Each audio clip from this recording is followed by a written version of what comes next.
بداية الاحتجاجات بفرنسا وبداية الاحتجاجات بسوريا، شو هو وجه الشبه بيناتهم وهل فعلا بصير نقارن بين الحالتين؟ خلونا نتابع سوا هالاستطلاع مع محمد جزار.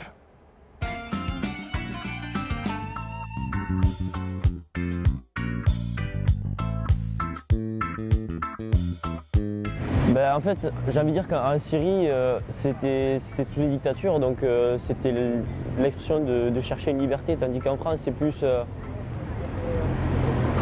les gens en ont ras-le-bol, quoi. Donc c'est plus un combat pour la liberté en Syrie et un combat pour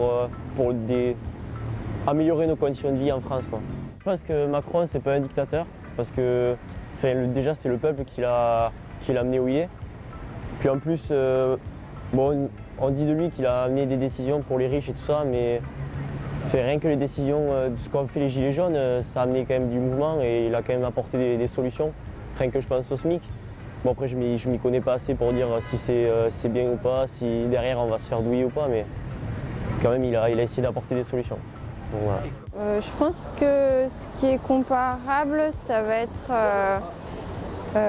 le fait que le peuple français et le peuple syrien ne se sont pas sentis écoutés pendant des années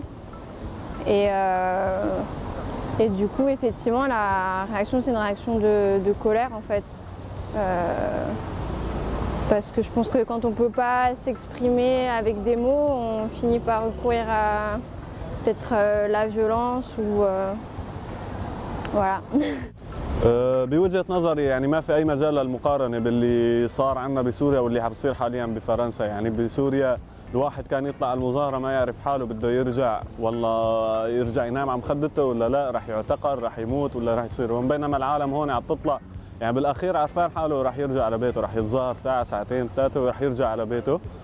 من ناحية ثانية يعني في بعض الأمور يعني هيك اللي بتذكرني باللي كان عم بيصير بسوريا.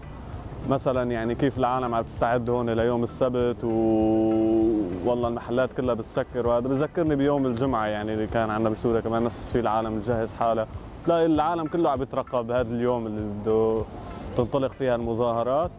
C'est que ça n'a rien à voir parce que Macron en fait il a mis des lois en France alors que Bachir Syrie tout ça c'est des guerres et Macron il n'est pas du tout considéré comme un dictateur au niveau de la France, voilà. Donc moi déjà je pense que si on en arrive là, déjà à se demander si on peut être comparé à une dictature, c'est qu'il y a un réel problème.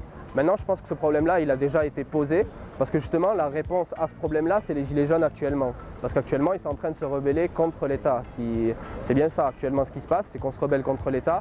Il y a un ras-le-bol de toute la France en fait et de pas mal d'habitants au final qui s'insurgent de ce qui a été fait par le gouvernement et qui justement en réponse à ça et ben bon après certes il y a des dégradations, il y a des écarts, il y a ce que vous voulez, mais la base, vraiment le message qu'ils souhaitent faire passer c'est ça, c'est un vrai ras-le-bol. Le point de départ c'est pratiquement le même. Je crois que ça ne sera pas traité puisque c'est pas fini les gilets jaunes en France de la même manière et que c'est parti d'un fait divers très petit, à savoir l'augmentation des carburants, etc. Et c'est parti d'une jeune fille qui travaillait à la banque, puis elle ne pensait pas que ça allait prendre l'ampleur qu'elle a pris par la suite. Et les gens se sont retrouvés dans les revendications qui ont suivi. Je pense qu'en Syrie c'est tout à fait autre chose, c'est plus ancien, c'est plus compliqué, c'est trop politisé, c'est culturel, c'est sociologique, etc.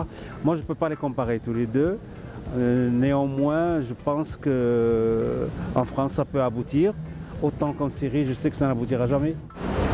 Alors on voit une claire différence quand même entre la situation qu'il y a en France avec le mouvement social des Gilets jaunes par exemple et celui en Syrie depuis la révolution de 2011.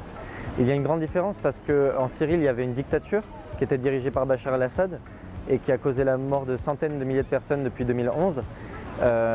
Parce que la répression des manifestations s'est faite dans le sang avec l'armée dès le début.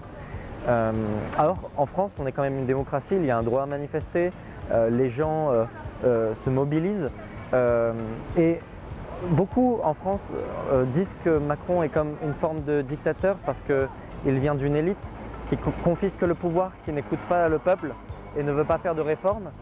Mais je pense que le contexte est incomparable. Ça reste une démocratie où le changement est possible.